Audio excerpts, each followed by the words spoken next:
All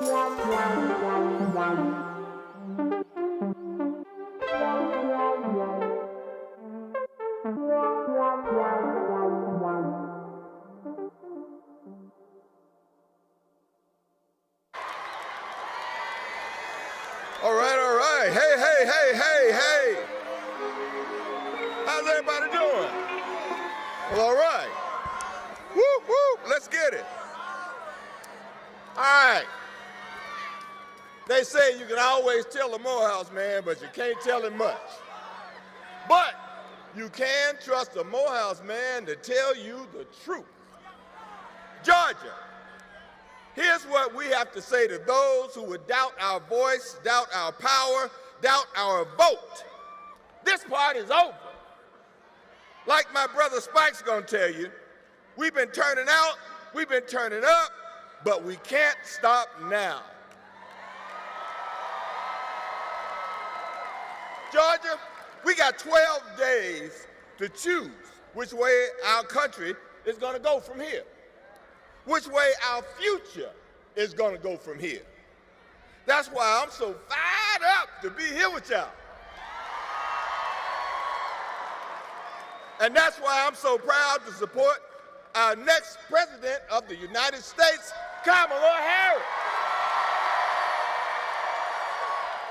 And you don't have to wait till Election Day to show your support. You can go vote early, right now, in any polling place in your county. Showing up at the polls is the only way we can deliver Kamala Harris' future. She's running on a vision to lead our country forward. A vision built on hope, built on faith, and built on opportunity. Built on the belief that we can build a brighter future by lifting each other up and not tearing each other down. She's running on a proven track record of fighting for the people, standing up to bullies, protecting the most vulnerable, and taking on the toughest fights. And we've heard her favorite curse word is a favorite of mine too. But I ain't gonna say that word. But I don't know about you, but that's the kind of president I can stand behind.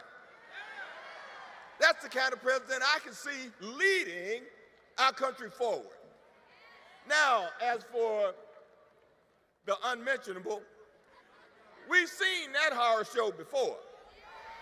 And there's no way, no how we gonna make America great again. We are not going back.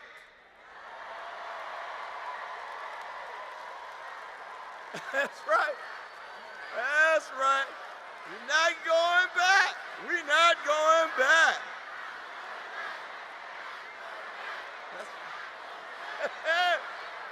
Oh, yeah. So, Georgia, we can't let up.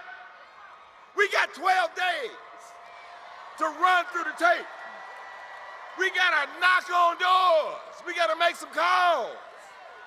We got to get our families, our friends, our neighbors' neighbors to turn out, to turn up and turn out. But most of all, we got to show them all our vote is our voice. Our voice is our power. And our power is how we win. Thank you. We are not going back. You damn right. That's what I'm talking about. Yeah. Yeah.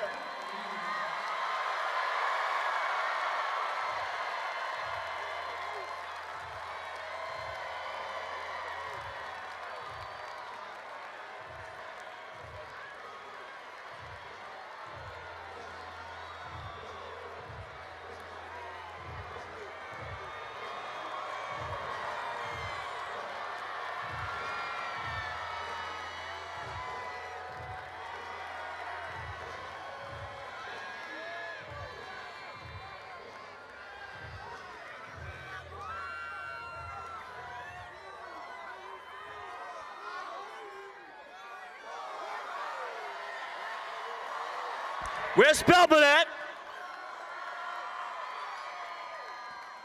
What's up, George? How you doing? It always feels good to come home. I'm a Grady baby. Born right here, March 20, 1957 in Atlanta. I'm a third generation Spelman Morehouse legacy. And it's homecoming. Power is knowing your past. And right now, we're 12 days out from the most pivotal election of our times. There's nowhere else, even Madison Square Garden. I'd rather be here tonight or Yankee Stadium. We're in the World Series. Because let me tell you, Georgia's where our future is being written. No joke. Georgia, you've been showing up and showing out. Smash into smithereens every voting records left and right. Turn it out in full force. Now, you gotta listen to science. I'm dropping science right here. No matter what kind of shenanigans, skullduggery, and subterfuge, the okey doke, the flim flam, we're not going for that. Are we going for that? Hell no! One more time. One more. Hell to the nah!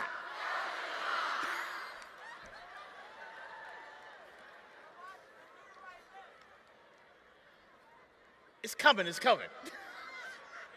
But you know what, Georgia? We ain't done yet. We've got 12 days. That's a dozen. And we don't have a second to lose. Now, if we want to move forward, not backward, now if we want to fight for the one candidate in this election who's fighting for us, now if we stand with the one candidate who's standing up for us, now if we raise our voice for the one who's speaking up for us, our sister Kamala Harris, the VP. Now what are we going to do?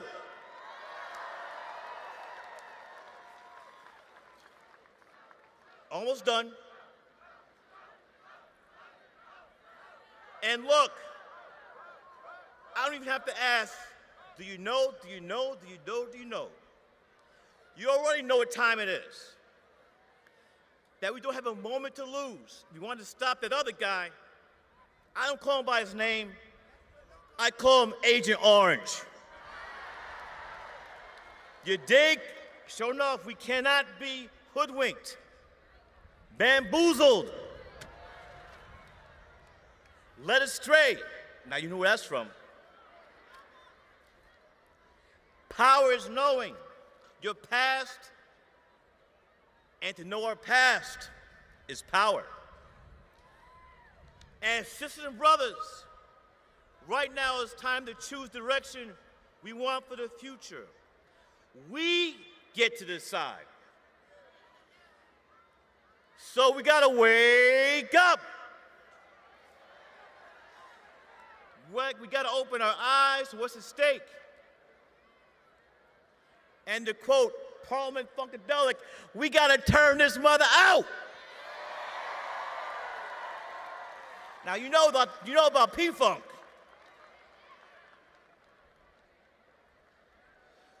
We have to approach this like everything is on the line. I'm not exaggerating. This is a life and death situation. We gotta wake up. You can't hear me.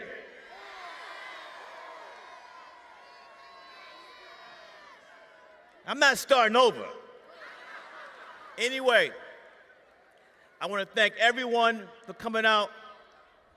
You look beautiful from here. Sisters and brothers, all races, gender, we have to fight. We fight, we win. We fight, we fight, we fight, We fight.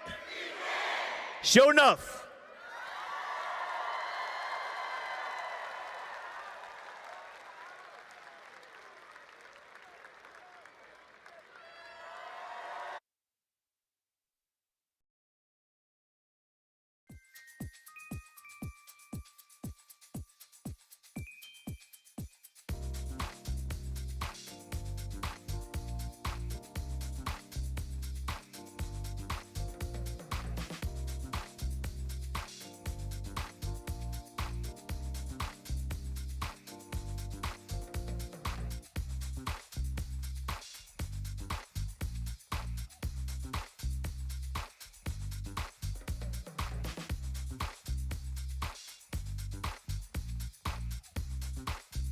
Because of what Donald Trump did.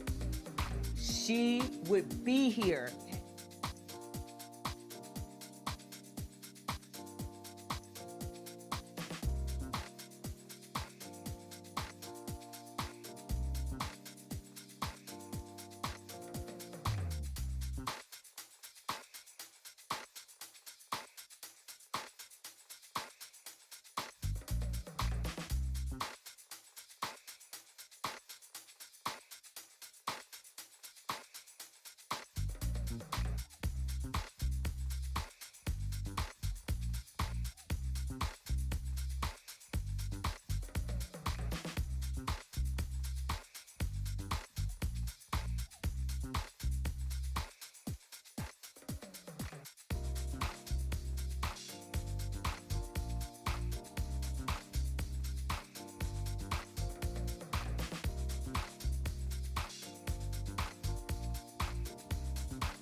Welcome to DeKalb County, Georgia!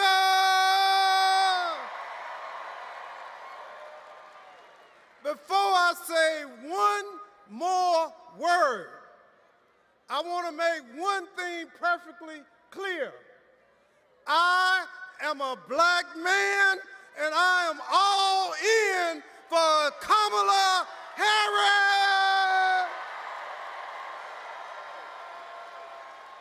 I want all the men to join with me and say, vote, vote, vote, vote, vote, vote, vote, vote, vote. All right, give yourselves a hand.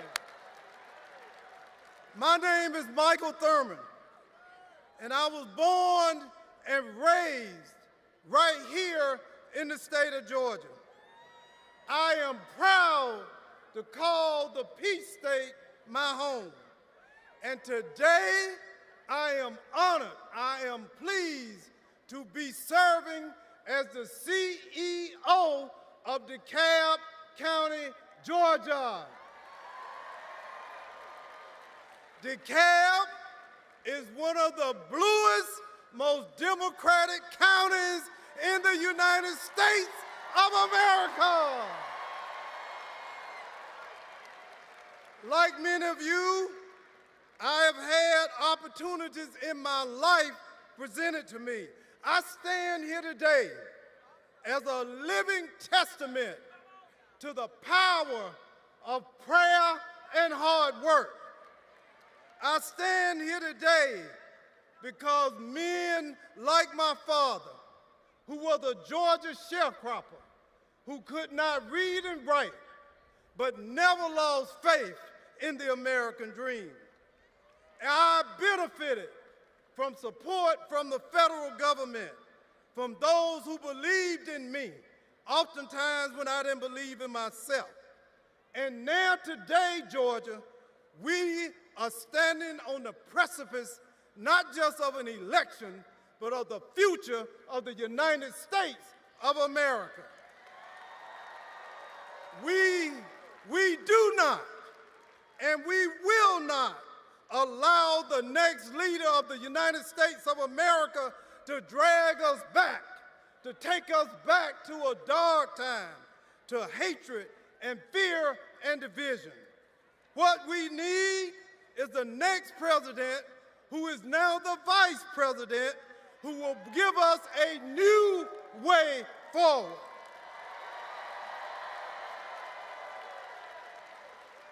We know that Vice President Kamala Harris knows the good things that America can do. She's not locked in negativity and misogyny.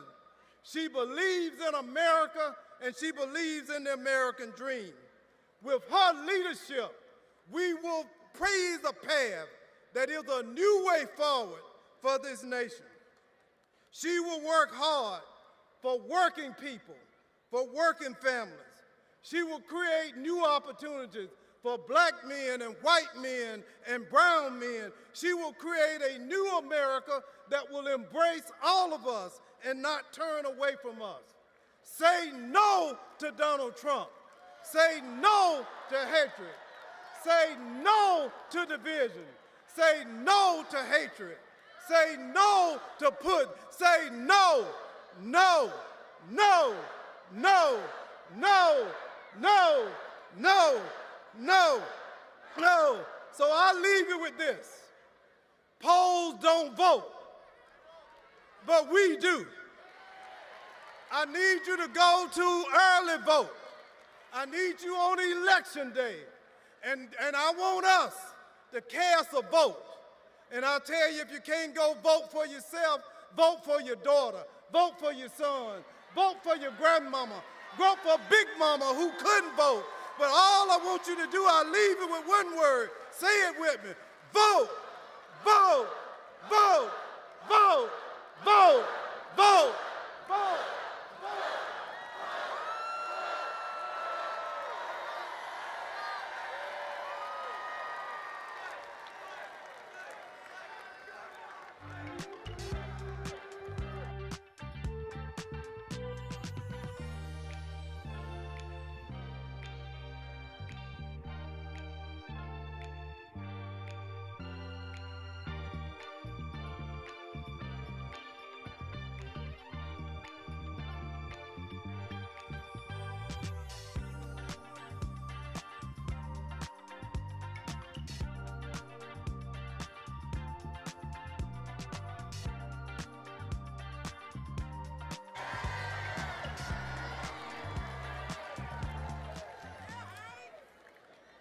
What's up, everybody?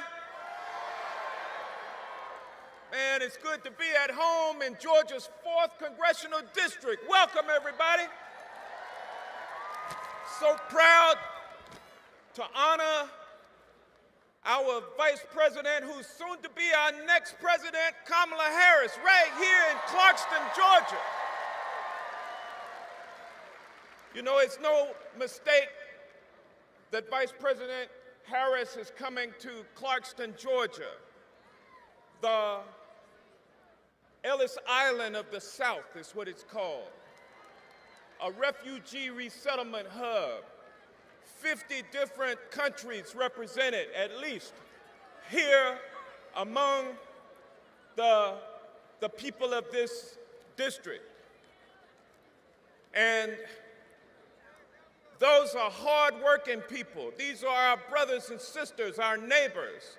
They are our police officers and firefighters and teachers. They are our researchers. They are our doctors. They are who we are. They are part of the fabric of America, and I'm happy to represent them. My name is Hank Johnson, and it's so great to be with you tonight. Georgia is the beating heart of the civil rights movement. From Martin Luther King Jr. to the late Congressman John Lewis. We've been on the forefront of the fight for freedom. In 2020, after decades of tireless organizing and grassroots efforts, you and I, we flipped Georgia. We flipped Georgia blue for the first time in nearly 30 years. And then we did it again. We sent Senator Raphael Warnock and the first black senator from Georgia, senior pastor of the exact same church where Martin Luther King Jr. preached. And we also elected Senator John Ossoff, the Peach State's first Jewish senator. Sent them both to Washington and delivered a Democratic majority. And you know what? We're going to do the same thing again on November 5th. Georgia, we know what's at stake. On January 6th, we saw that Donald Trump cares more about his own power than he does about our democracy. It is essential, don't boo, vote, to borrow, that's what my friend Barack Obama likes to do. But it's okay to boo sometime. It's essential, ladies and gentlemen, that we elect a leader who will uphold our democratic institutions and fight for our future and fight for our freedoms. And that leader is Vice President Kamala Harris. As president, she will protect the Affordable Care Act from all kinds of concepts.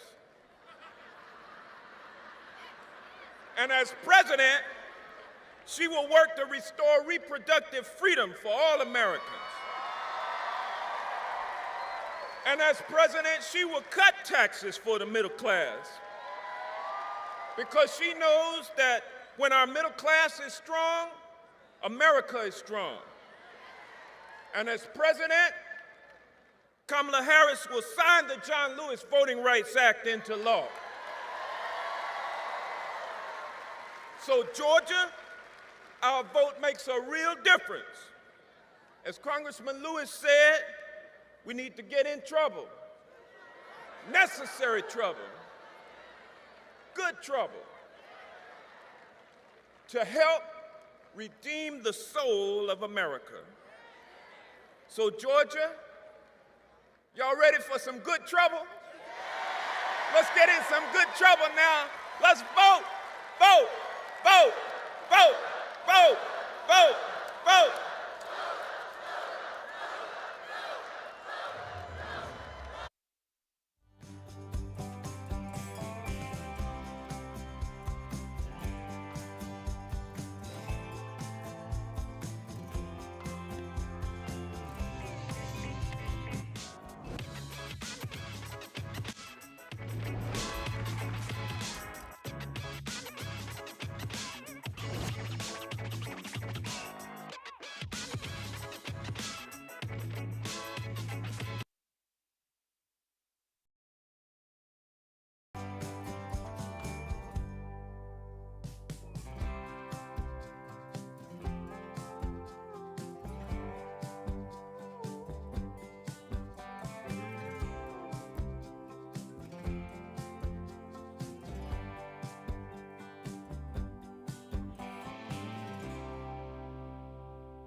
DeKalb County.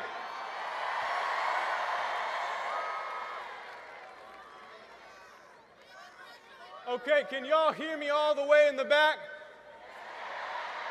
DeKalb County.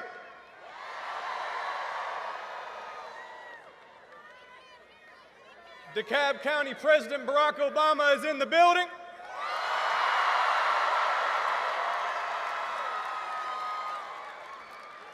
DeKalb County Vice President Kamala Harris is in the building.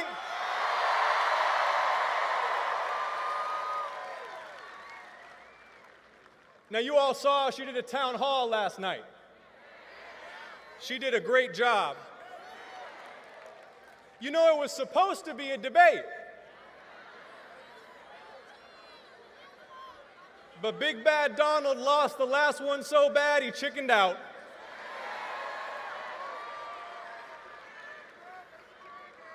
Donald Trump can't defend his record.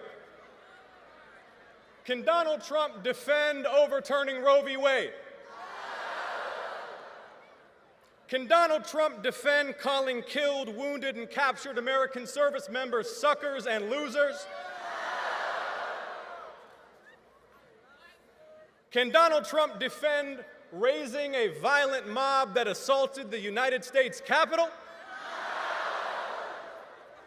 My goodness. My goodness. What has happened to the GOP? See, there's a reason that the team behind Kamala isn't just Democrats, it's independents, it's Republicans, it's Americans. Shoot, it seems like it's just about Donald Trump's entire former White House staff. But think about this. Think about this, Clarkston. John Kelly, a former Marine Corps general, Donald Trump's top aide in the White House. He says Trump, quote, has nothing but contempt for our democratic institutions, our Constitution, and the rule of law. That's the man who worked most closely for Donald Trump when Donald Trump was in the White House. General Kelly said that Trump longed for generals like Adolf Hitler had.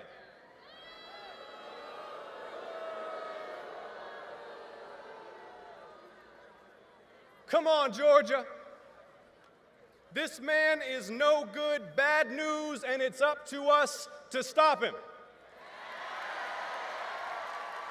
DeKalb County, are you ready to elect Kamala Harris for next President of the United States?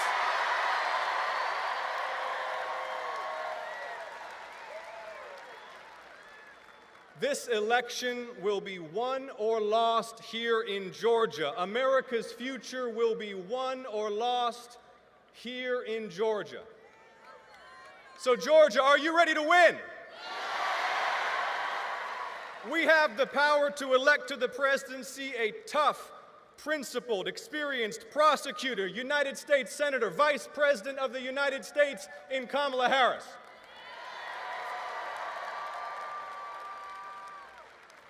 You know, as Vice President, she helped shepherd the infrastructure law through the Senate to pull out lead pipes and expand broadband. She cast the deciding votes to supercharge manufacturing in Georgia and to fight climate change, to cap the cost of insulin for seniors, to negotiate lower drug prices through Medicare, and she's ready to keep fighting for us. The other guy only fights for himself. And DeKalb County, I'm glad to see you here. I'm glad to see you here. You look beautiful, by the way. You look beautiful. I'm glad to see you here, but for these next few days, we also need you out there, knocking on doors, making phone calls, making sure your cousin and your neighbor vote, and your cousin's neighbor and your neighbor's cousin vote.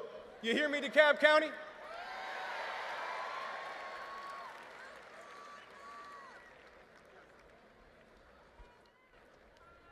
John Lewis.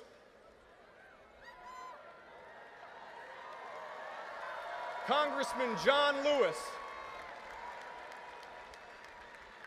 John Lewis bled on that bridge so we could rise to this moment, Georgia. He was 25 years old and they broke his skull for daring to demand the right to vote. In Georgia, you have proven again and again the power of that vote, even when they counted you out. When Raphael and I were running 4 years ago, they said it was impossible, but then you picked me up and you picked Raphael up and you carried us on your shoulders. You did that, Georgia. And when the whole nation looked to Georgia, you elected to the U.S. Senate a black pastor who holds Dr. King's pulpit at Ebenezer Baptist Church and the young Jewish son of an immigrant. You did that, Georgia.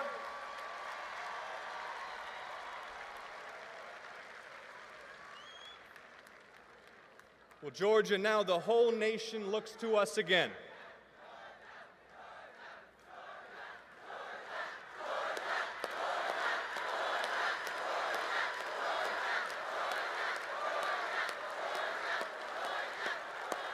Georgia, the whole nation looks to us again to elect Kamala Harris and turn the page on Donald Trump once and for all. So, Georgia, are you ready to work? Georgia, are you ready to win? 12 more days. Let's go. Thank you so much. Thank you.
My name is Chastity Singleton, and I am a freshman at Georgia State University.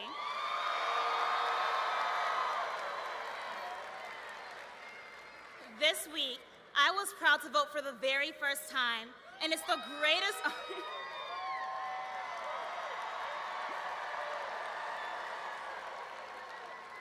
and it is the greatest honor of my life to go from casting my very first ballot for Vice President Harris to sharing a stage with her tonight in my home state.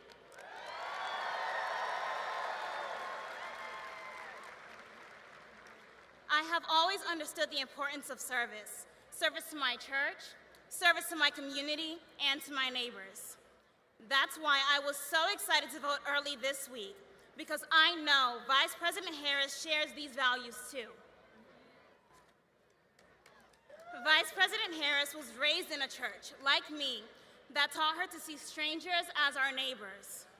Last Sunday, at a church right here in Georgia, she reminded us that we have more in common than what separates us.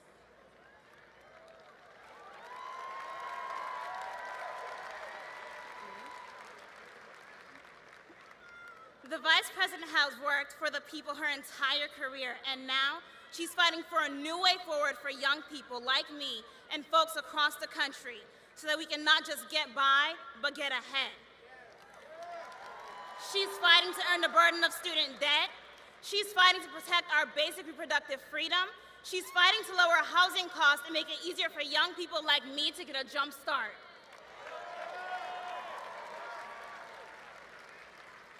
Donald Trump, on the other hand, is running because he wants to help one man, himself.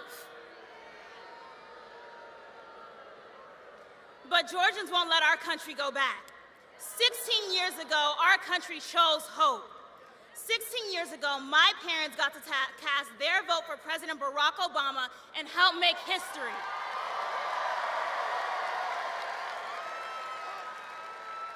Now, I am proud to be playing a part in helping make history when we turn Georgia blue again and send Vice President Harris to the White House.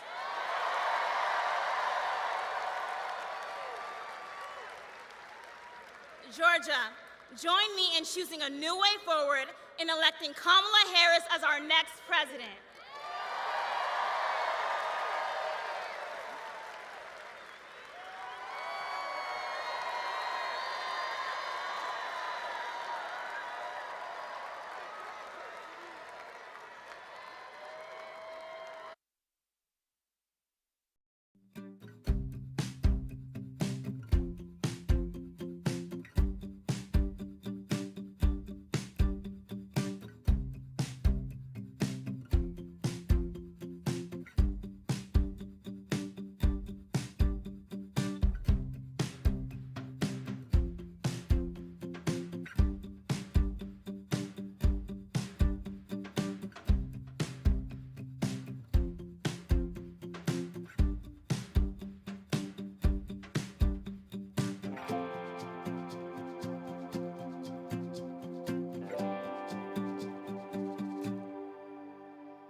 Snake Speedway in the Utah desert. I pick up my money, head back into town, driving across the Waynesboro County line. I got the radio on, and I'm just killing time, working all day in my dad's garage, driving all night, chasing some mirage. Well, pretty soon, darling, I'm gonna take charge. Well, the dogs on Main Street howl, 'cause they understand. If I could take one moment into my hands, mister, I ain't a boy, know I'm a man, and I believe in the promised land. Done my best now to live the right way. I get up every morning and go to work each day. But your eyes go blind and your blood runs cold. Sometimes I feel so weak, I just want to explode. Explode and tear this whole town apart. Take a knife and cut this pain from my heart. Find somebody itching for something to start.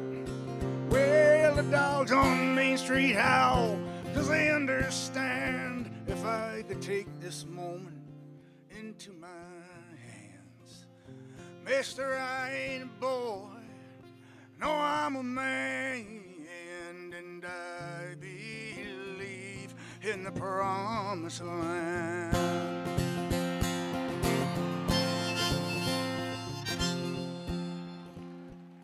Now there's a dark cloud rising from the desert floor.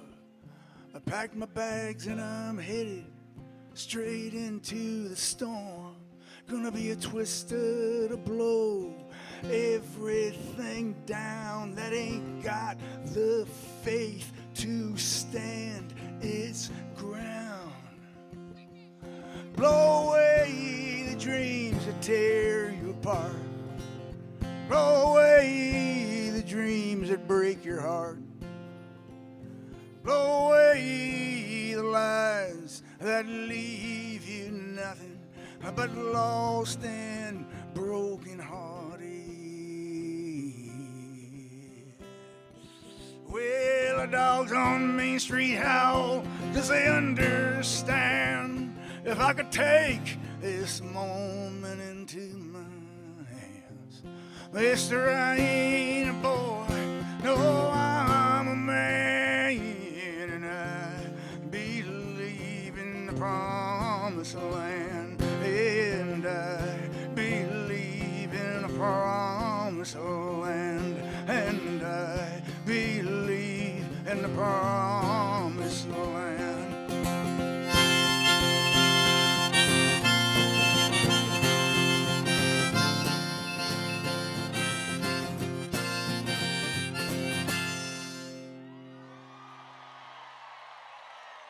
Thank you.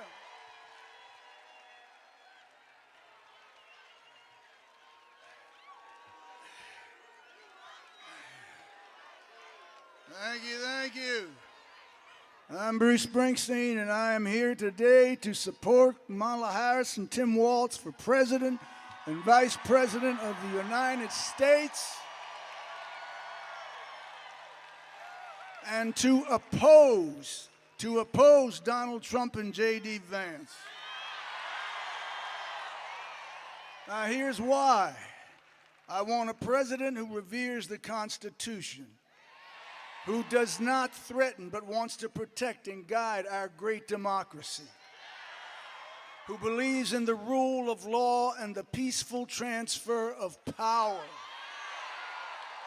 who will fight for a woman's right to choose,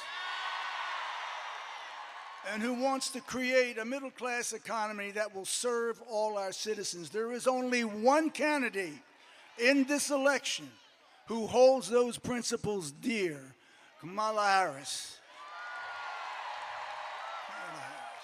She's running to be the 47th President of the United States. Donald Trump is running to be an American tyrant. He does not understand this country, its history, or what it means to be deeply American. And that's why November 5th, I'm casting my vote for Kamala Harris and Tim Walz. I urge all of you who believe in the American way to join me. Thank you. This is Land of Hope and Dreams.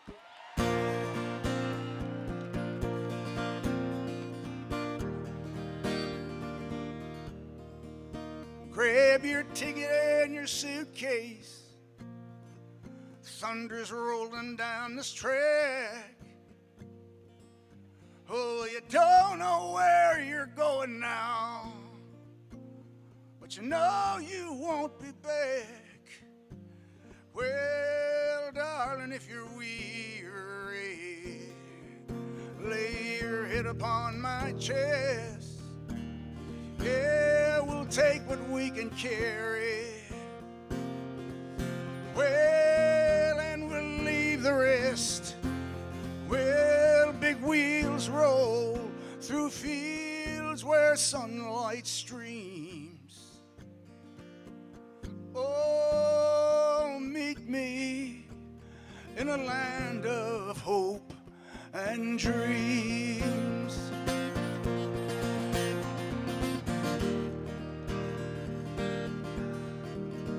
Yeah, well, I will provide for you, and I'll stand by your side, 'cause you'll need a good companion now. Oh, for this part of the ride, and leave behind your sorrows. Let this day be the last. Oh, tomorrow there'll be sunshine, sunshine, and all this darkness past. Well, big wheels roll through fields where sunlight streams. Oh, meet me in a land of hope and dream. Well, this train carries saints and sinners. Oh, this train carries losers and winners. Oh, this train carries whores and gamblers. Yeah, this train carries lost souls. I said, now this train, dreams will not be thwarted on this train. Faith will be rewarded on this train. Hear the steel wheels singing on this train, the bells of freedom ringing.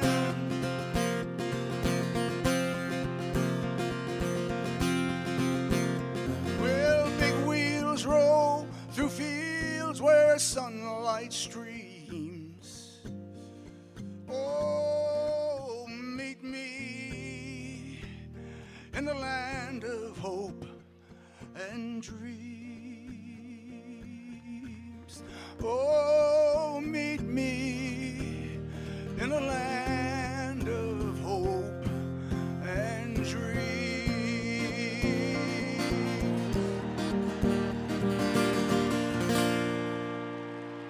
Yes, yes, yes, yes, yes.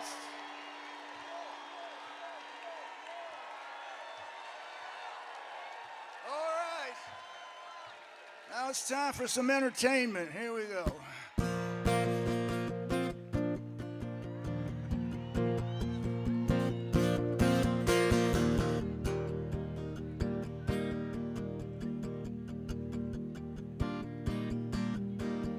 I get up in the evening and I ain't got nothing to say. Come home in the morning, I go to bed feeling the same way. I ain't nothing but tired. Man, I'm just tired and bored with myself. Hey there, baby.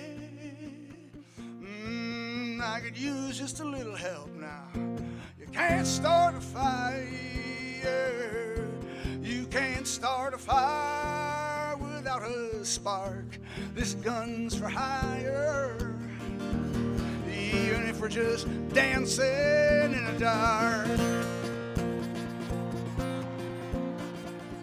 Messages keep getting clearer. Radio's on and I'm moving around the place, checking my look in the mirror. Wanna change my clothes, my hair, my face. Man, I ain't getting nowhere. Just living in a dump like this. There's something happening somewhere. Baby, I just know there is. You can't start a fire. You can't start a fire without a spark. This gun's for hire. Even if we're just dancing in the dark. Sit around getting older. There's a joke here somewhere and it's on me. Shake this world off my shoulders. Come on, baby, have a laugh on me. Stay on the streets of this town and they'll be carving you up all right. Say you gotta stay hungry. Well, I'm just about starving tonight. I'm dying for some action. I'm sick of sitting around here trying to write this book. I need a love reaction. Come on now, baby, give me just one look. You can't start a fire sitting around crying over a broken heart. This gun's for hire. Even if we're just dancing in the dark, you can't start a fire worrying about your little world falling apart. This gun's for hire. Even if we're just dancing in the dark. Even if we're just dancing in the dark. Hey, baby.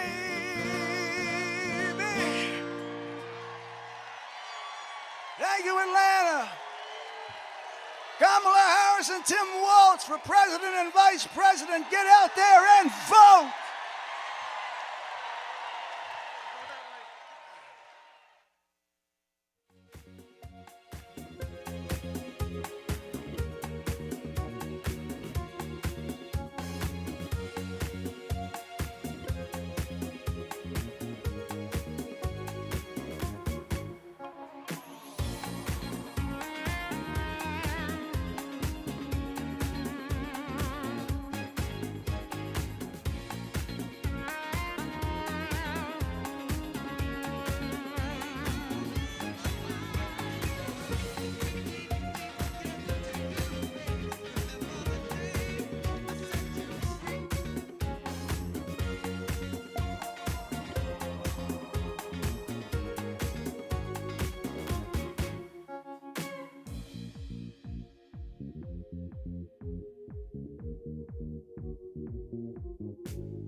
Georgia!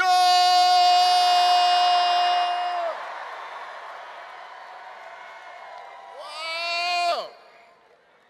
Well, listen, I just landed on a plane back from Battleground, Pennsylvania, but I had to get back to Georgia to welcome the next President of the United States of America, Kamala Harris, and the next Vice President of the United States, Tim Walz, to Battleground, Georgia.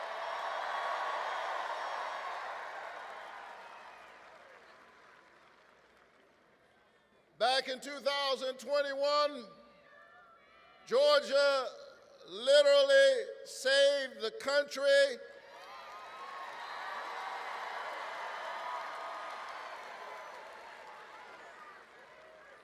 and in my best Georgia accent and way, let me say that we're fixing to do it again.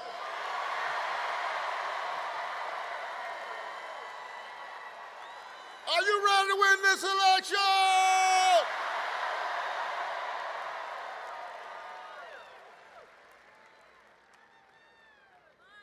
Hear me tonight. I know that we are in the midst of a political election. But hear the pastor tonight when I say to you that this is more than an election, it is a moral moment in America.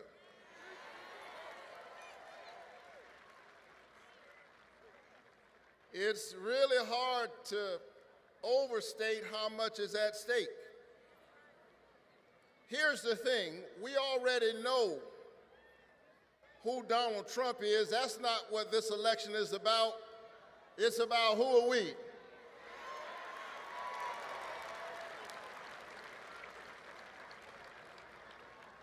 I still believe that the American people at the end of the day are going to embrace that age-old American covenant, e pluribus unum, out of many one, because we know that we stand together,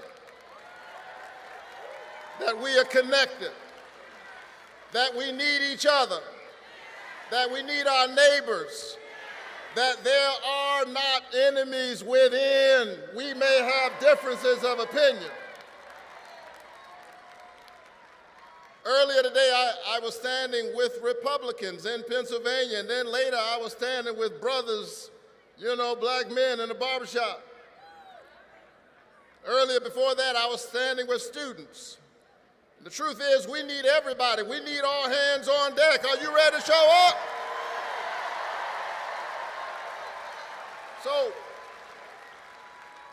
So let me defy Baptist gravity and be brief. There's a lot of talk these days about what black men are going to do. Let me speak to that for just a moment.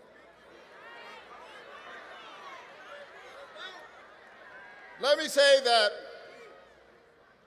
I do not believe that there's going to be this wave. I do not believe that significant numbers of black men are going to vote for the likes of Donald Trump. I don't believe that. Now, we are not a monolith. There will be some, but there won't be this wave. After all, we know who Donald Trump is. We're not confused. We know that this is the man who was held accountable by the Justice Department because he wouldn't even rent apartments to black people. We know who Donald Trump is. We know that this is the man who took out a full-page ad in the New York Times and said that 5 young men of color who had been accused of a heinous crime should receive the death penalty, and when it became clear that they were not guilty, when the Central Park Five became the exonerated five, he said he still stood by what he said. We know who Donald Trump is.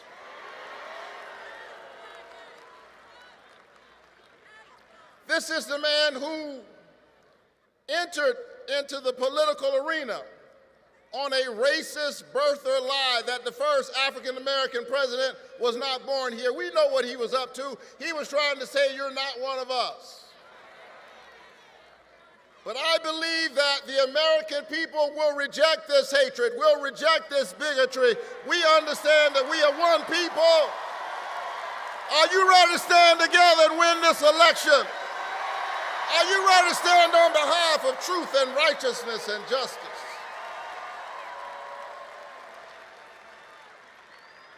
And so let's do the moral work.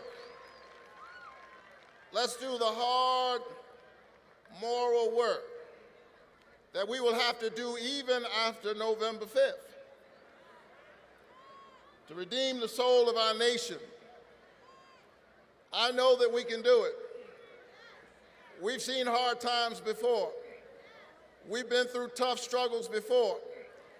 But I believe that we will get this done. Now, there are times when I grow weary. All of this hate, all of this terrible rhetoric we've been hearing ever since he came down that elevator, public discourse in America has been going down. And every now and then I grow weary, and when I grow weary, I look up, and because I'm a preacher, I'd love to tell you that I see something profound in the heavens. But all I really see is birds flying by. But I like to see geese fly. Why? Because geese fly in a V formation.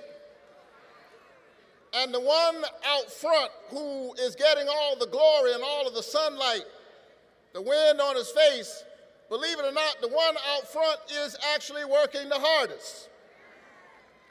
But what I like about geese is that when the one out front finally gets tired, he just moves further back in the formation, and when he moves back, she moves up and takes his place.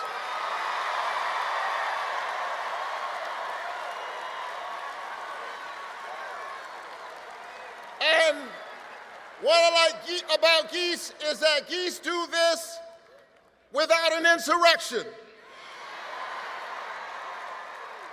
Geese do this without shutting the geese government down.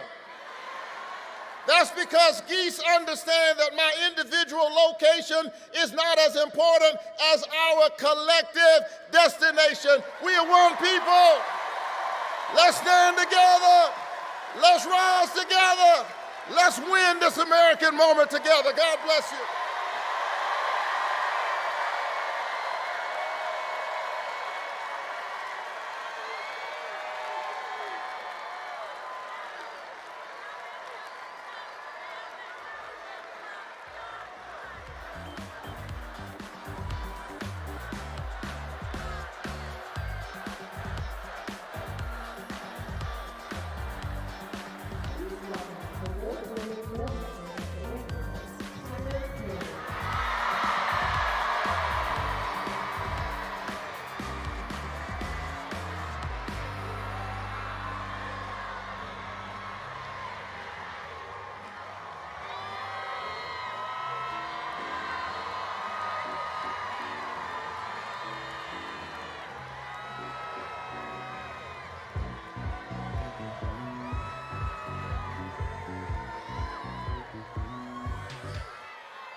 Hello, Georgia. Hello, hello, hello.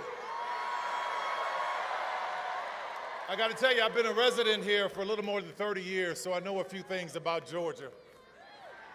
What I want to share with you today is that this is where I found the American dream for myself. And lately I found myself having my feet in two different worlds. One where I'm talking to very wealthy people at their table, and then I come to work and I'm talking to people who work for me about everyday problems and everyday issues. So it puts me in a very, very peculiar spot to be able to talk to you. And I'm grateful for that, having my feet in both those worlds, because I still remember what it was like to stand at the Winn-Dixie on Buford Highway and have $20 and try to figure out, how do I make this meal work for the week? I know what it's like to have my landlord knocking at the door and I'm in the bed hiding because I don't want him to knock on the door because I know he has an eviction notice. I know what it's like to be homeless here in Georgia. I know what it's like to have to scrape up enough money to get to stay at a pay-by-the-week hotel off of Buford Highway. I know what it's like. I know what it's like to sleep in my car wrapped in my grandmother's quilt because I had no place to go. I know what it's like to come from work and walk outside and realize that my car has been repossessed. So make no mistake, I know and I remember how hard it is, and I remember the struggle, and I also know, hear me, how expensive it is to be poor. But I also believed in an American dream. And when I was coming here to Georgia, I was looking for inspiration, and there was this show called Lifestyles of the Rich and Famous. And there was a man on there that I really admired, I looked up to. He had a helicopter, and his name was on hotels all over the place. He was, hold on just a second, let me get through this so you hear what I'm saying. Young black men admired him because his name was in rap lyrics. So when I first started making a little money, the first thing I did was checked into the Trump Hotel because I wanted to feel that specialness. But then I started to do my research. Research is important. Truth is important. Facts are important. I found out about a discrimination lawsuit against he and his father because they didn't want people like me in their building. I found out about him taking a full-page ad out on young black men in the New York Times. I found out about the birther lie. We all heard it, saying that Barack Obama was not born in this country. There are undertones there and there are echoes there that we all had to pay attention to. So I watched him when he won the presidency. I watched him say that there were good people on both sides when neo-Nazis were screaming, "Jews will not replace us." I watched him from the Central Park 5 to Project 2025. And what I realized is that in this Donald Trump America, there is no dream that looks like me. We want a president who believes that this American dream is for everyone. And that president is Kamala Harris.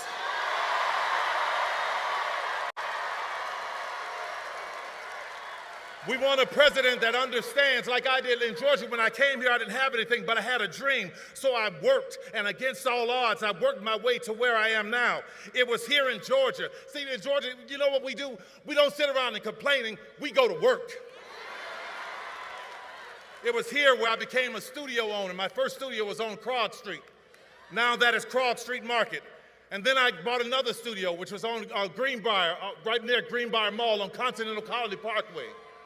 And it was there that Barack Obama came in 2012 to do a fundraiser. And he was getting ready to leave, and he said, "Come ride with me. We're going to my house for a fundraiser." And I'm saying, "Wait, you want me to ride with you in the Beast?" So I get in the car, and traffic is stopped, and we're riding, and he's talking to me. And for those of you who are old enough to remember Charlie Brown, all I heard was wah, wah, wah, wah, wah, wah. I finally said, "I'm sorry, Mr. President, but I haven't heard a word you've said, because I'm in awe of this country. What a great country that you could become president of the United States." And he turned to me quick as a flash and he said, "Yes, but what a great country that you could become Tyler Perry." From that moment, I went and I bought a bigger studio. I bought Fort McPherson Army Base.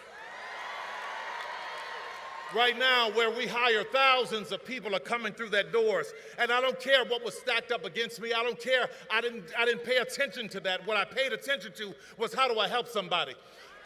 I broke through that door, laid it down on its side, and let it become a ramp so that somebody else can get higher too. You want to hear something about an American dream? Fort McPherson was once a Confederate Army base where there were Confederate soldiers trying to plot and plan on how to keep 3.9 million Negroes enslaved. Now that land is owned by me.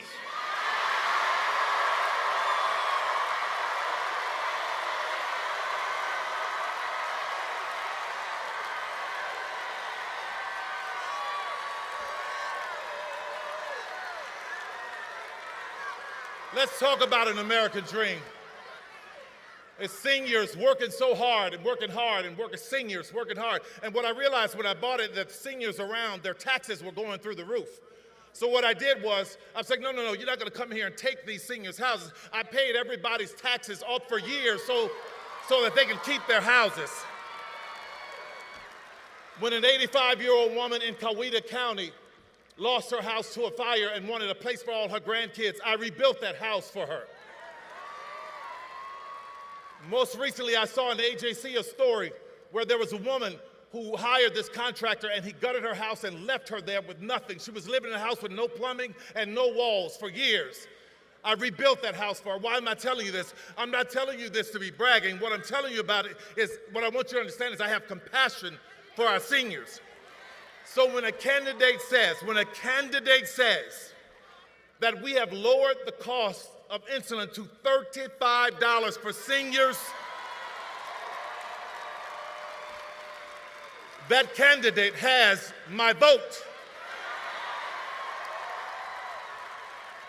I put many kids through college, and recently there was a woman who was murdered by her husband, and she had 3 kids that were of college age. I put all those kids through college. So when I hear a candidate say, we are going to do what we can to reduce student loan debt, that is a candidate that I can stand with. I stand with a candidate who has an American dream for everyone. She stands with us. And she has an American dream for our children. And let me tell you something about the children. I don't know if you remember, but her DNC speech was great, right? But there's a moment that you may have missed. When the cameras were rolling and she was walking around and the balloons are falling and confetti's falling, I'm watching her smile and wave. Her family comes out, but there are 2 little girls on the stage. And I see her constantly making sure they're okay, not getting too close to the edge. That's what you want. See, the little things will tell you about the heart of a person.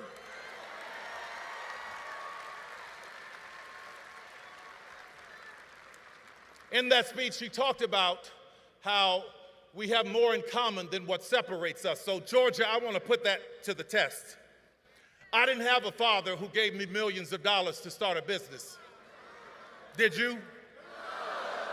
Didn't think so. My mother didn't have some great legacy, but she taught me how to pray my way through a situation. It sounds like we have that in common.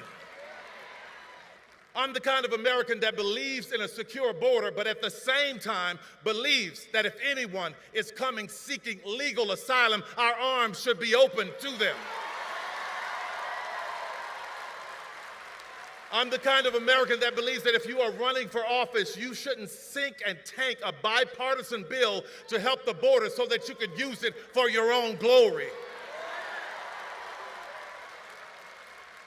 If you are like me, I worked my ass off to buy my first house and build my business and take care of my family. That is the American dream. I believe if you work that hard and you put into Social Security, when you get to a certain age, that you put in should be there waiting for you because it's yours.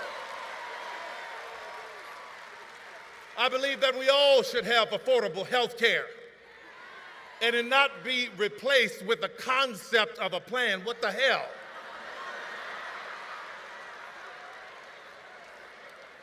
I'm the kind of American that believes that no matter what your party, we ought to be able to sit down and have civil conversation so that we can work toward a solution, the same as I do with our governor, Brian Kemp. I'm the kind of man that believes, I'm the kind of man that believes that the government nor a man should be telling a woman what she can and cannot do with her body.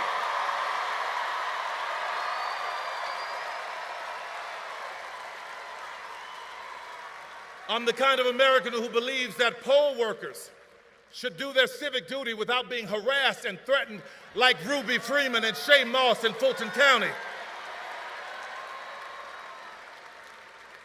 And I am not the kind of American that glories in, enjoys, laughs at, or celebrates an 80-year-old man being hit with a hammer because his wife is in politics and you don't agree with her.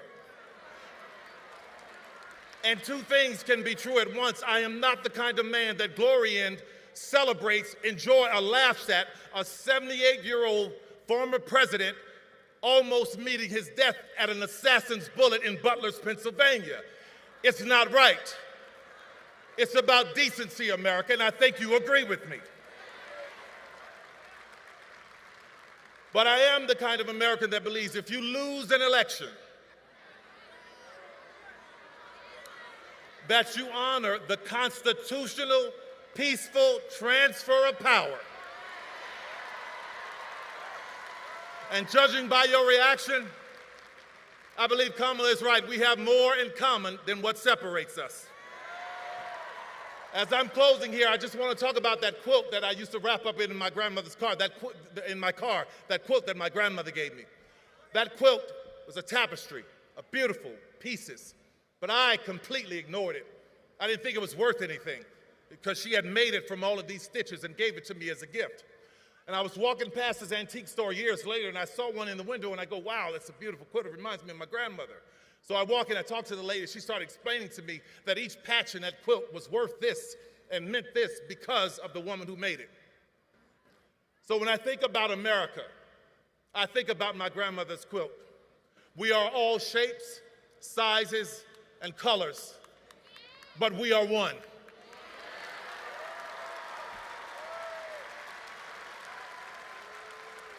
And it was so important for me to stand with a candidate who understands that we as America, we are a quilt.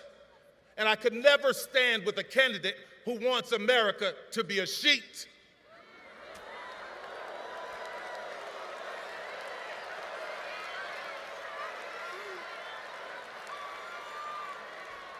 So today,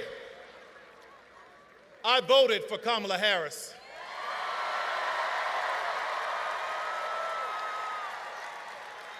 And Georgia, it was only about 11,400 votes that separated Trump and Biden. So every vote counts. So I stand here, full-throated, with my full chest, begging you, imploring you, let's get out and make Kamala Harris the 47th president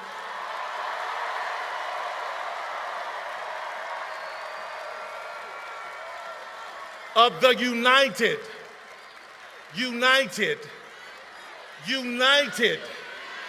States of America. Thank you, everybody. God bless you.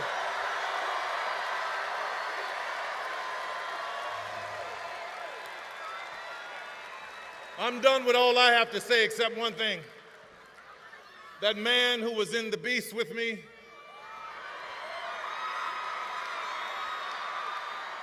you know him, Michelle's husband.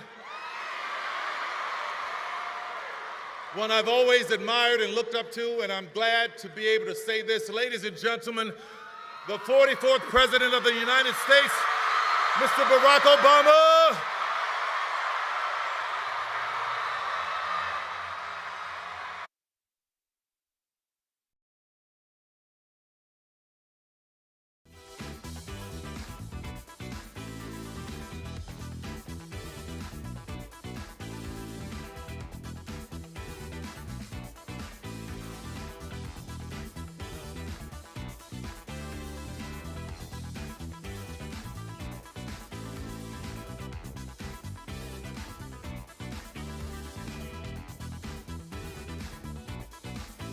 Hello, Georgia.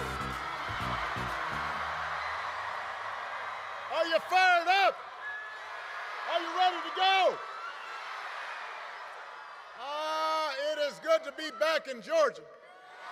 Good to be back in Atlanta. And this is quite a lineup you've had here. You got my buddy Bruce Springsteen. You got Tyler Perry.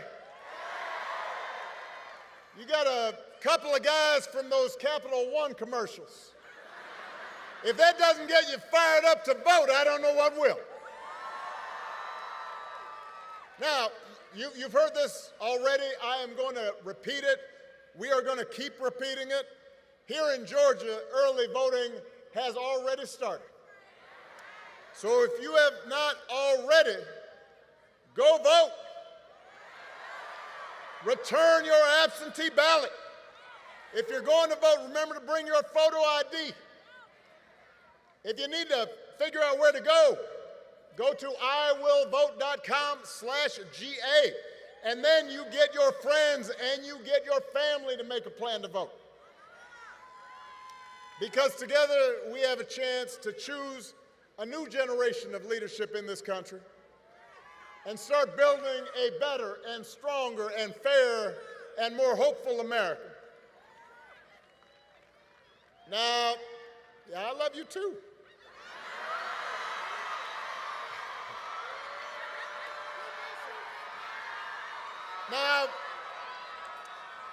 Now we know this election is going to be tight because a lot of Americans are still struggling. As a country, we've been through a lot. As a country, we've been through a lot over the last few years. We had a historic pandemic that wreaked havoc on communities and businesses. And then disruptions from the pandemic caused price hikes that put a strain on family budgets. And people feel like no matter how hard they work, sometimes it feels like they're just treading water. So I get why people are looking to shake things up.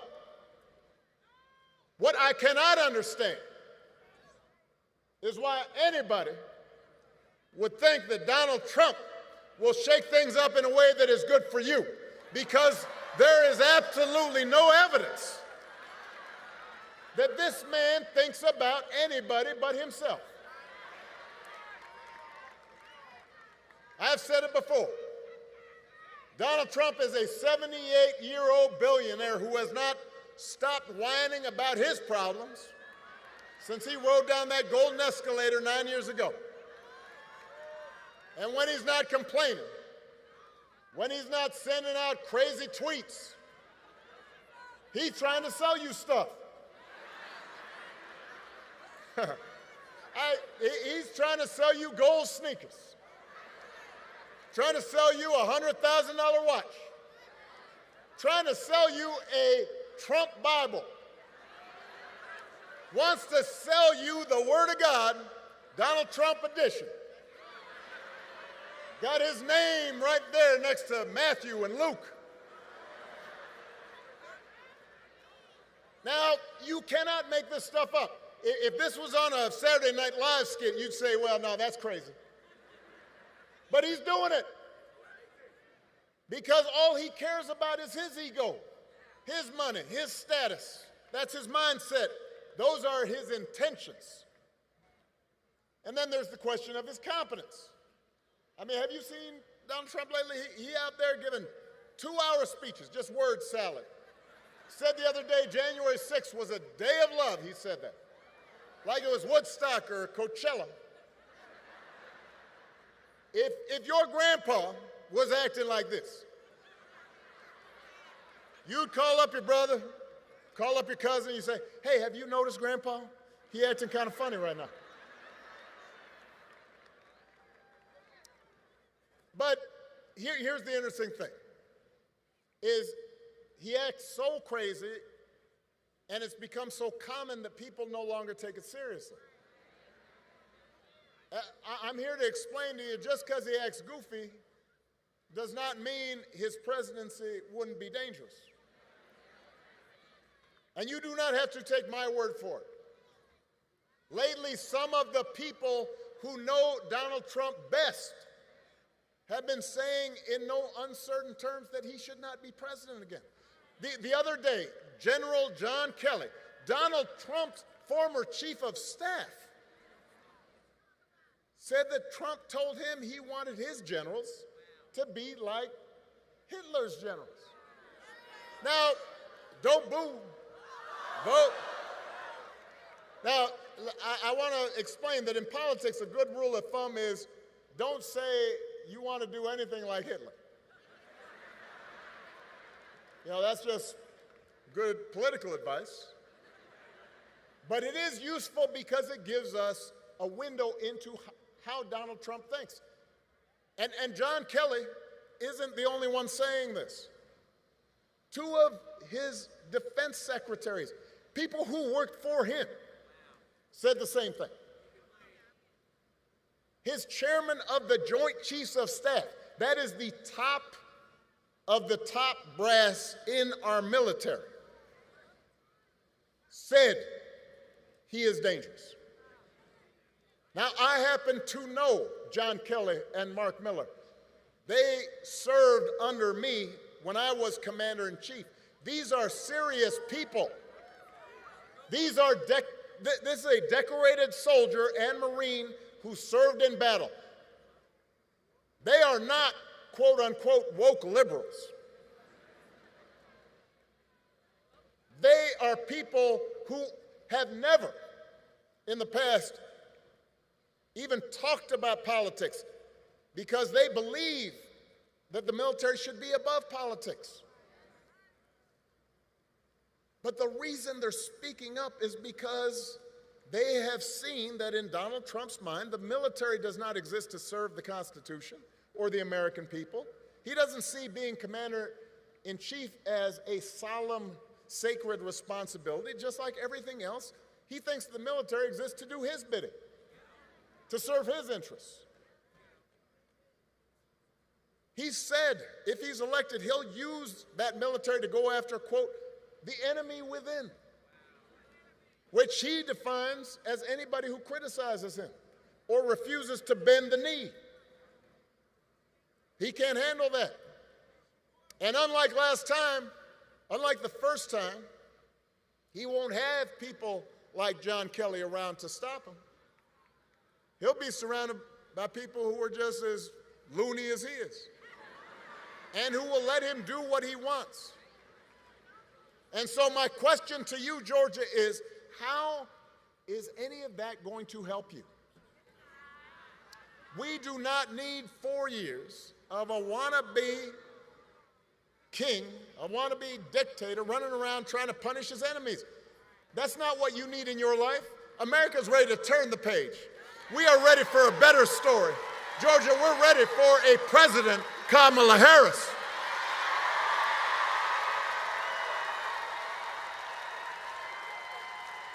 And the good news is that Kamala Harris is ready for the job. This is a leader who has spent her life fighting on behalf of people who need a voice, who need a champion. Kamala wasn't born into privilege. She was raised in a middle-class family.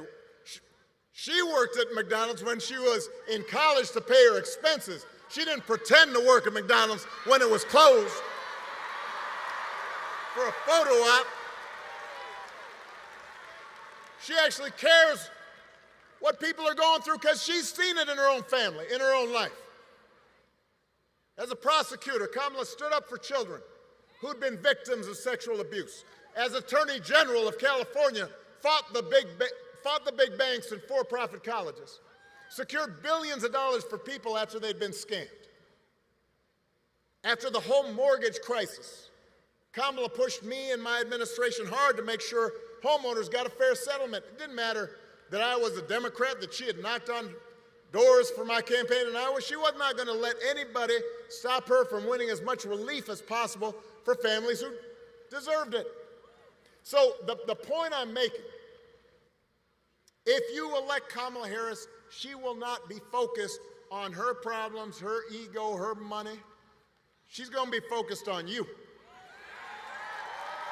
She's going to be focused on you. Kamala understands that too many folks here in Georgia and across the country are struggling to pay the bills. Now, understand, wages are steadily growing. Unemployment is low. Inflation is finally slowing. But we all know the price of everything from housing to health care to groceries is still too high.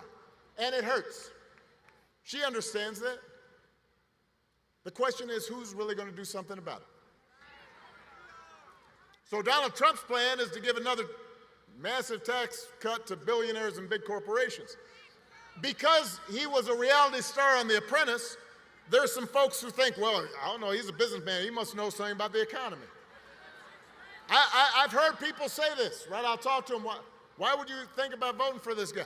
Well, I remember the economy when he first came in, it was pretty good. Yeah, it was good because it was my economy.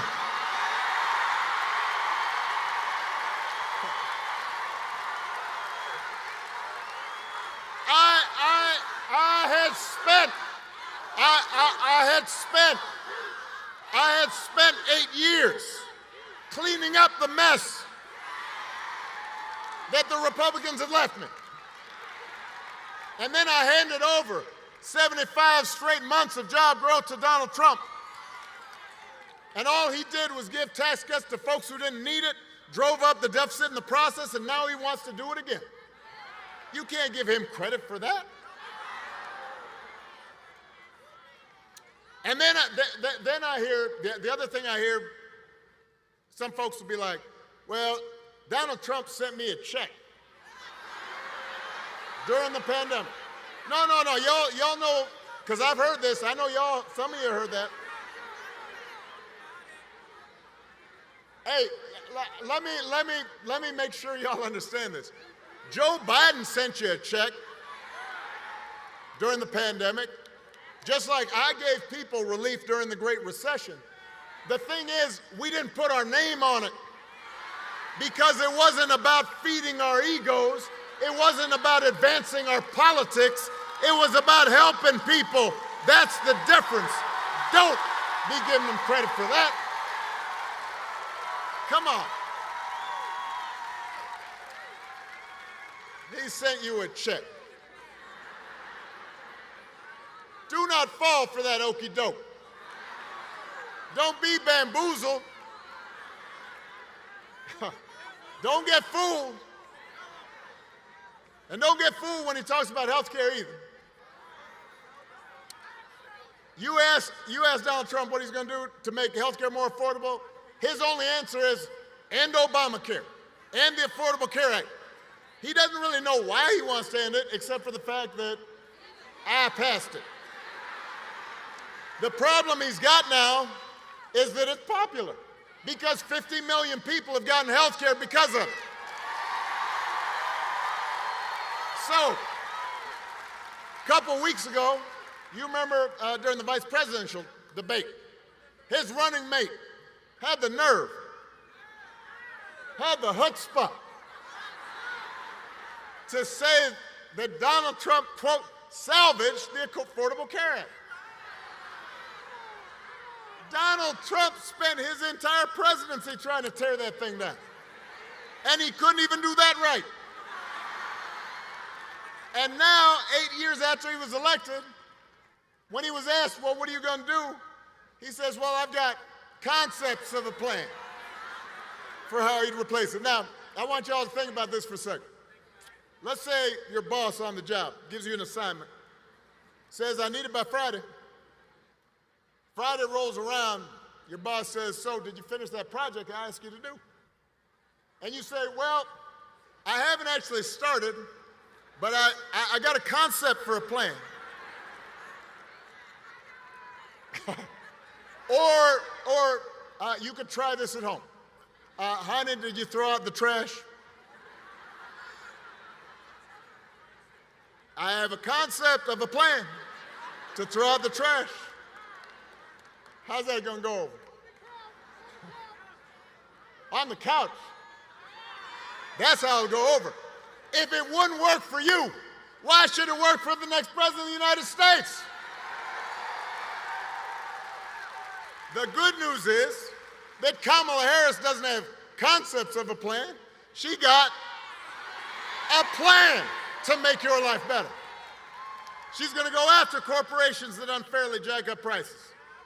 She's going to make it easier to build and buy a home. She's going to limit out-of-pocket health care costs. She's going to give a tax cut to 100 million middle-class families and working Americans. And if Congress passes a bill to restore the reproductive freedom that women had for nearly 50 years, the freedom that Donald Trump bragged about taking away, Kamala will sign it into law.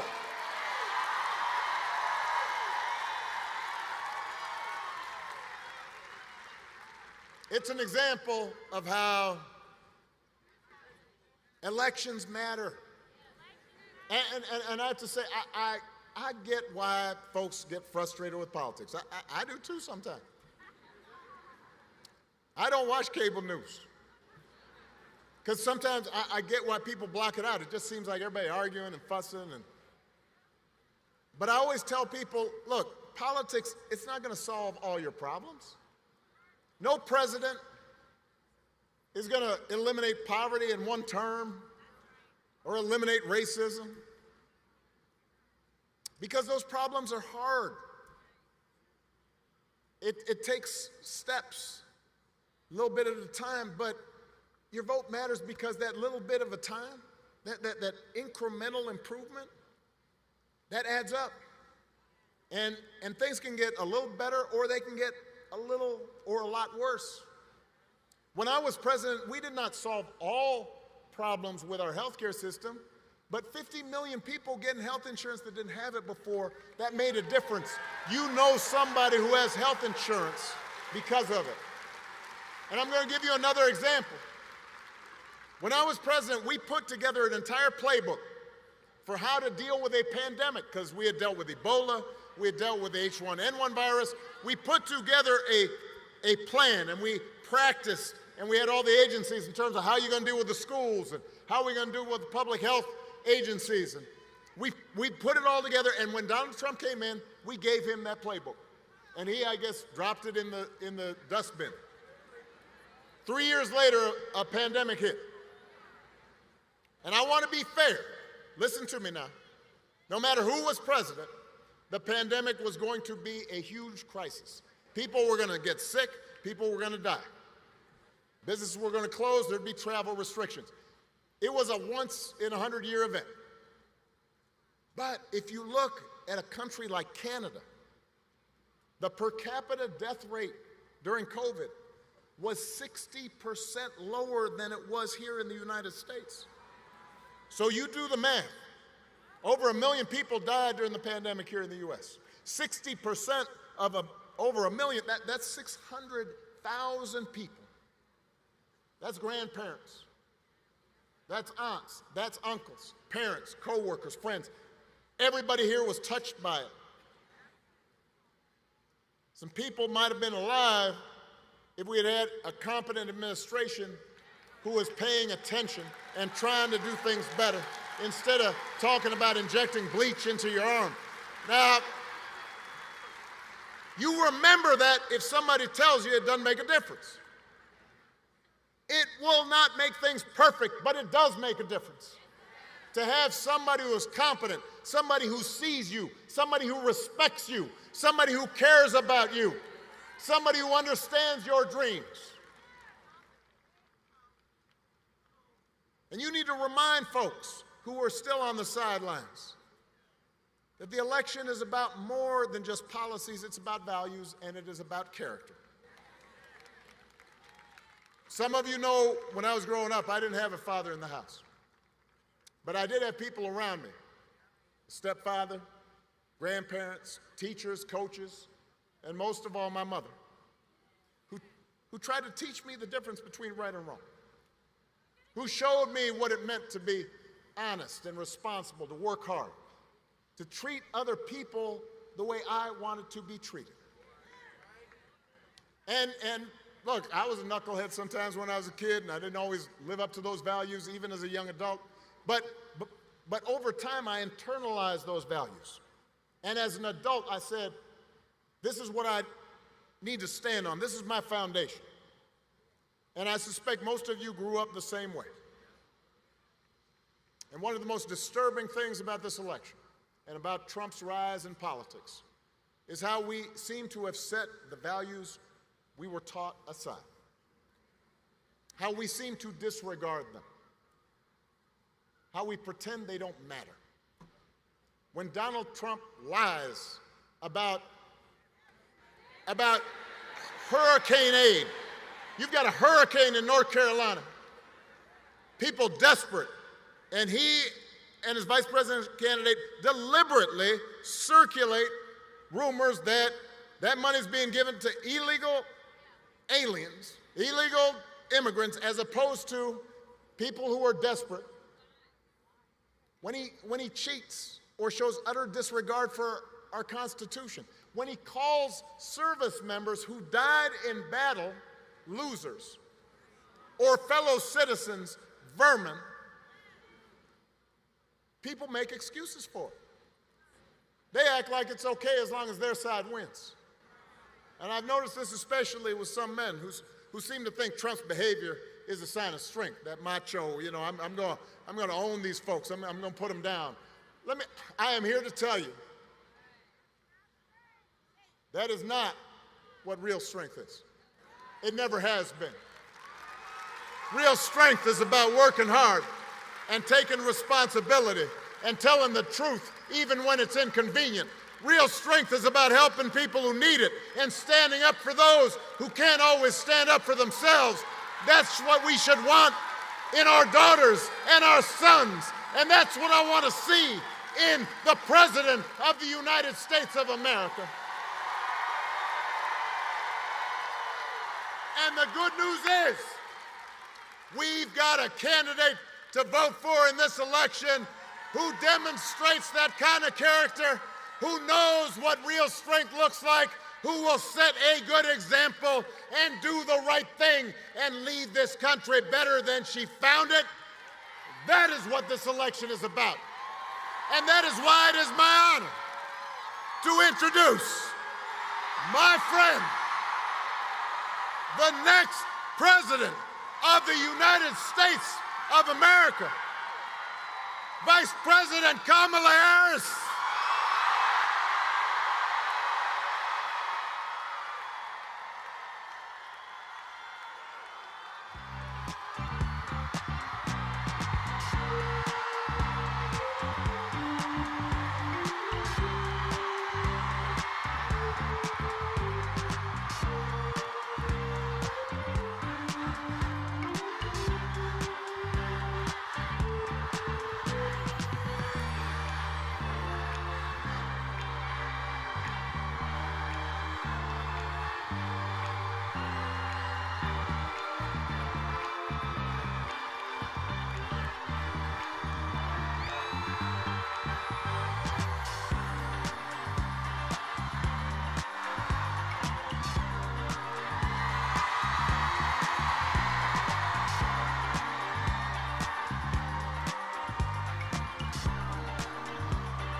Barack Obama.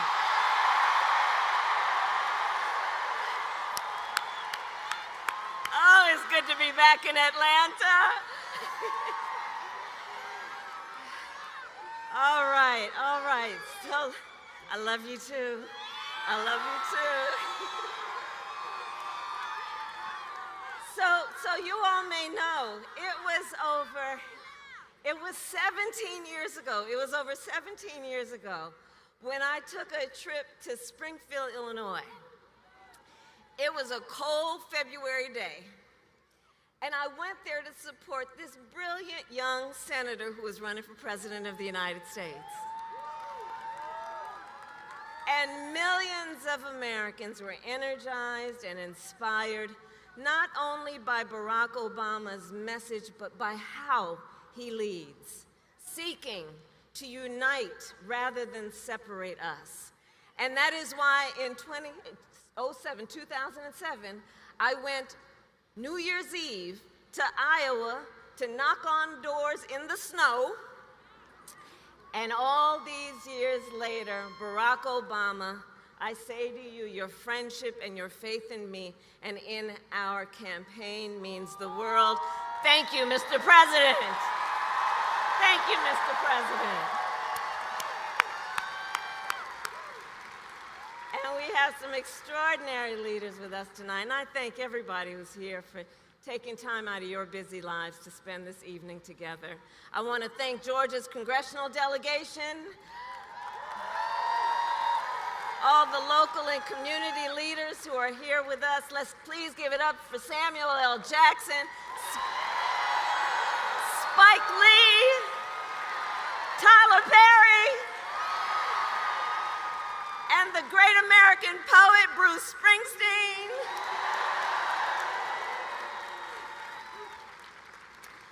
So Atlanta, before I was Vice President of the United States, before I was a United States Senator, and before that a two-term Attorney General for the state of California, and before that a district attorney and a courtroom prosecutor. And in those roles, I took on perpetrators of all kinds: predators, fraudsters, and repeat offenders. I took them on and I won. Well, Georgia, in 12 days, it's Donald Trump's turn. It's his turn. Just 12 days left in one of the most consequential elections of our lifetime. And I don't need to tell you, voting has already started. And everybody here knows it's going to be a tight race until the very end. So we have a lot of work ahead of us. But we like hard work. Hard work is good work. Hard work is joyful work. And make no mistake, we will win. We will win. We will win. Or as a certain former president would say, yes, we can.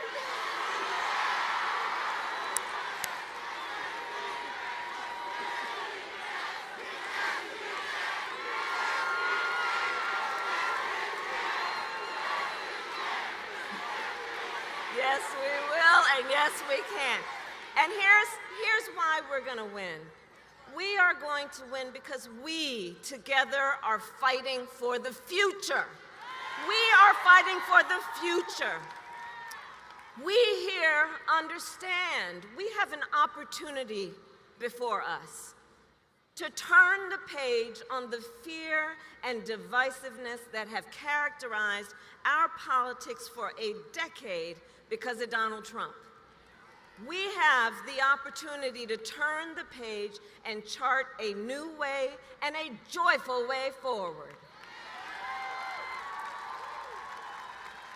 A way that taps into the ambitions, the aspirations, the dreams of the American people.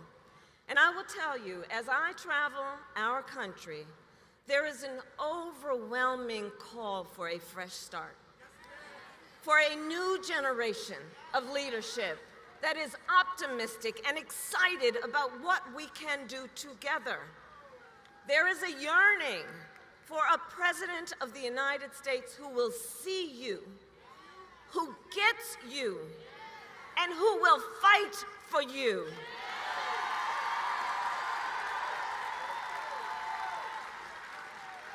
In my whole career, I have put the people before partisanship. I never once asked somebody, are you a Democrat or are you a Republican? Instead, I always asked, how can I help you?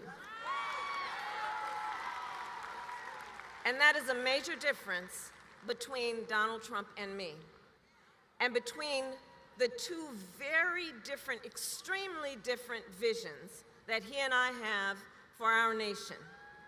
One, his focused on the past and himself. The other hours focused on the future and you. Together, we will build a future where we bring down the cost of living, and that will be my focus every single day as President of the United States.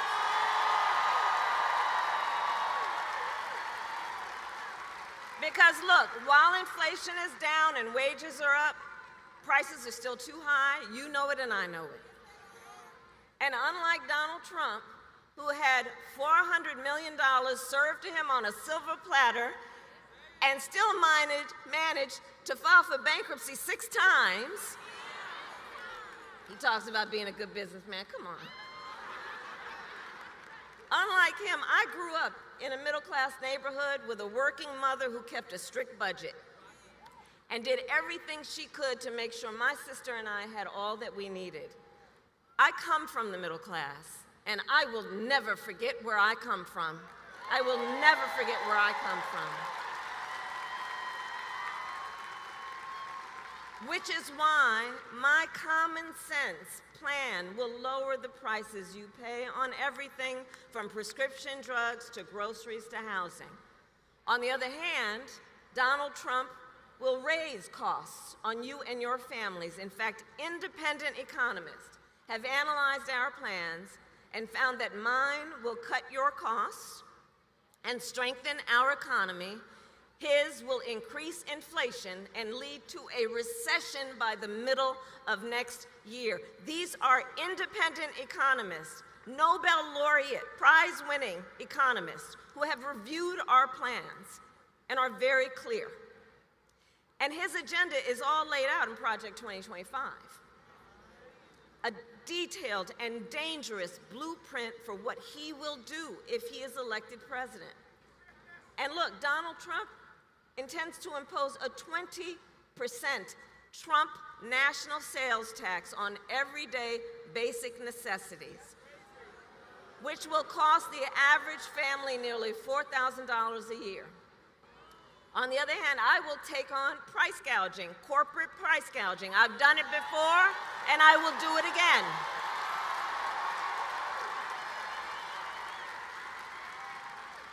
Donald Trump will give massive tax cuts to billionaires and the biggest corporations, exactly like he did the last time he was president.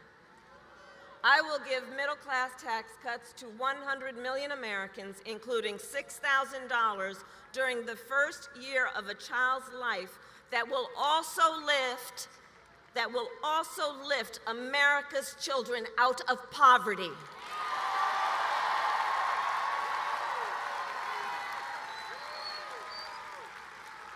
Donald Trump will get rid of the $35 cap on insulin for seniors. He will cut Medicare and Social Security. In fact, economists have reported he will bankrupt Social Security in just 6 years. My plan is a plan to support our seniors so that they can grow older with dignity, and so their families, you are not overwhelmed by the cost of home health care. And on top of that, my plan will bring down the cost of housing, cut taxes for small businesses. Where are the small businesses in the House? You are the backbone of America's economy, all of you. And we will lower health care costs because I believe health care should be a right and not just a privilege of those who can afford it.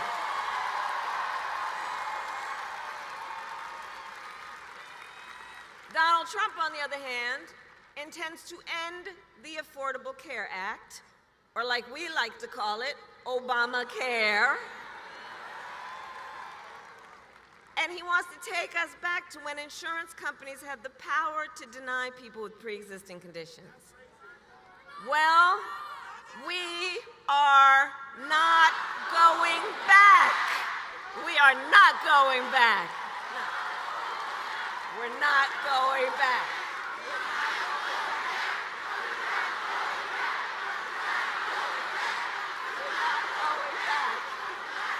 We're not going back.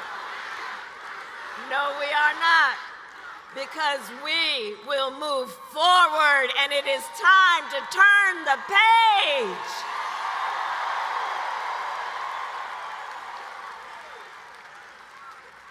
Ours is a fight for the future, and it is a fight for freedom. For freedom, like the fundamental freedom of a woman to make decisions about her own body and not have her government tell her what to do. And we remember how we got here. Donald Trump hand-selected 3 members of the United States Supreme Court with the intention that they would undo the protections of Roe versus Wade, and they did as he intended. And now, in America, 1 in 3 women lives in a state with a Trump abortion ban. I don't need to tell the folks here, except for Virginia, in every state in the South, including Georgia, there is a Trump abortion ban. Many with no exceptions, even for rape and incest. And let me tell you, the idea that someone who survives a crime of a violation to their body would be told they don't have the authority to make a decision about what happens to their body next, that is immoral. It is immoral. It is immoral. And everybody here knows one does not have to abandon their faith or deeply held beliefs to agree the government should not be telling her what to do.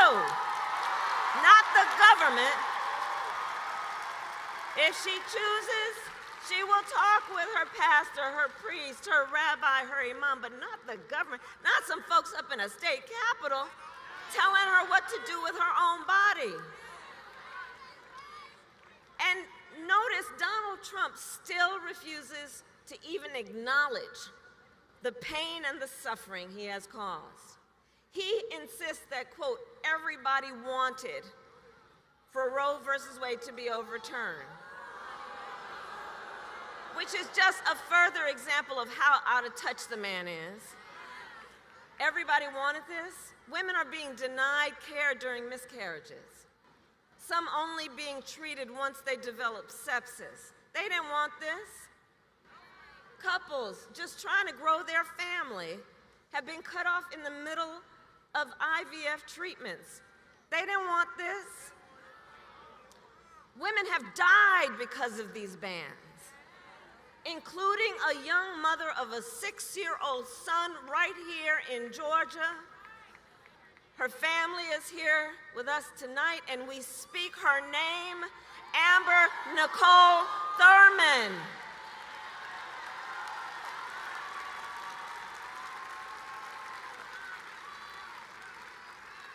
And you all have heard me say, look, I do believe Donald Trump to be an unserious man. And the consequences of him ever being president again are brutally serious. These are just some of the consequences of the Trump abortion bans and what he does and what he's likely to do. And I pledge to you, when Congress passes a bill to restore reproductive freedom nationwide, as President of the United States, I will proudly sign it into law. Proudly.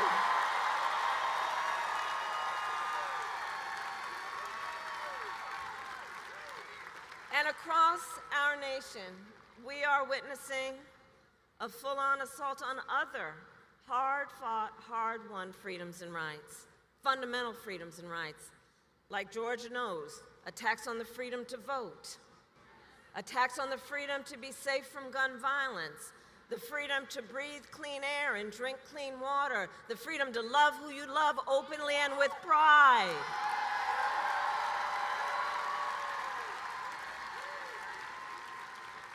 And as Atlanta knows well, generations of Americans before us led the fight for freedom. And now, The baton is in our hands. It is in our hands. And so I'd like to speak in particular to all the young leaders that I see here this evening. I see you. I see you. I see you. And to you I say, you all have grabbed the baton. I've seen what you do, and I see how you are doing it, because you are rightly impatient for change. You, who have only known the climate crisis, are leading the charge to protect our planet and our future. You, young leaders who grew up with active shooter drills, are fighting to keep our schools safe.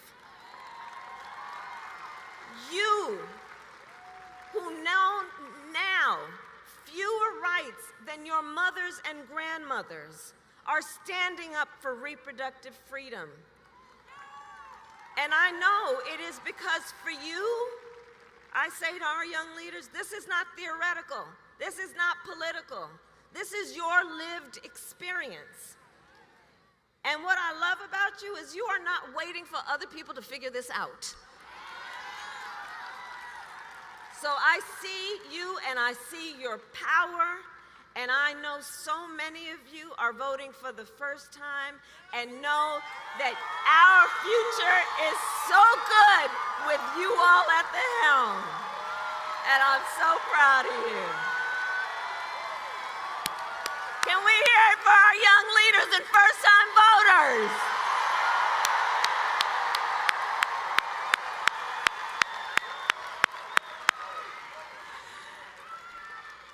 So listen, so much is on the line in this election, and this is not 2016 or 2020.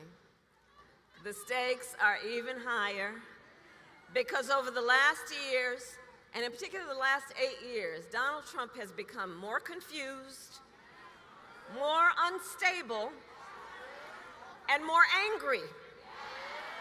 You see it every day. He has become increasingly unhinged. But last time, at least there were people around him who could control him. But do notice in this election, they're not with him this time. In fact, just this week, America heard from John Kelly, a retired 4-star Marine general who was Trump's White House chief of staff, who said that as president, Trump praised Hitler. Take a moment to think about what that means. That Trump said, quote, Hitler did some good things. And that Trump wished he had generals like Hitler's, who would be loyal to Trump and not to America's Constitution. This is not 2016 and it is not 2020. Including because just a few months ago, the United States Supreme Court told the former president that he is effectively immune no matter what he does in the White House. Now just imagine Donald Trump with no guardrails. He who will claim unchecked and extreme power if he is reelected, who has vowed that he will be a dictator on day one, who calls Americans who disagree with him, I'm going to quote, the enemy from within. You know what that harkens back to? He's calling Americans the enemy within, who says that he would use the military to go after them. And he who has called for the, quote, termination of the Constitution of the United States. Let us be very clear. Someone who suggests we should terminate the Constitution of the United States of America should never again stand behind the seal of the President of the United States of America. Never again. Never again.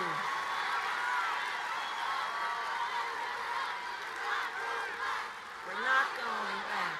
We're not going back.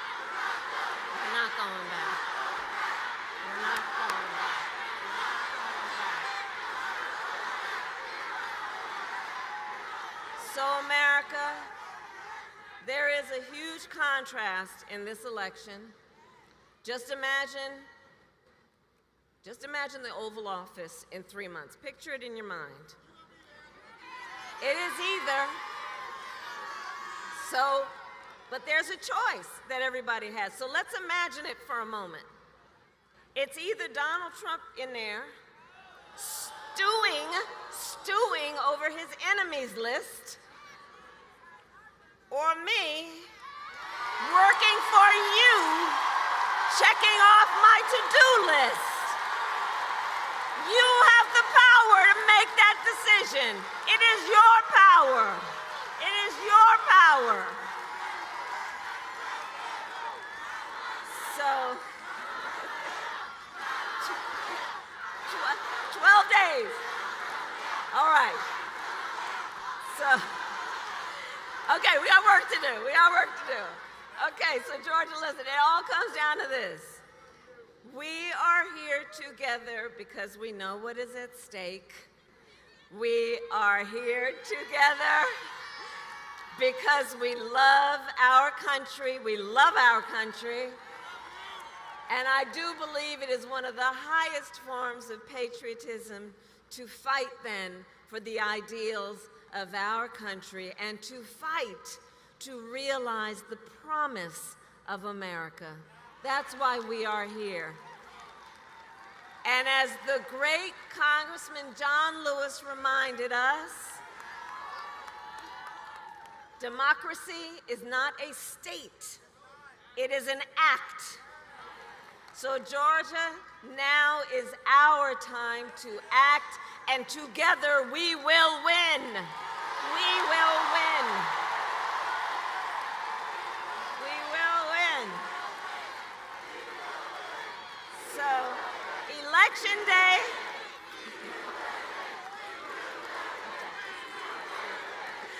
So, Election Day is in 12 days, okay? 12 days.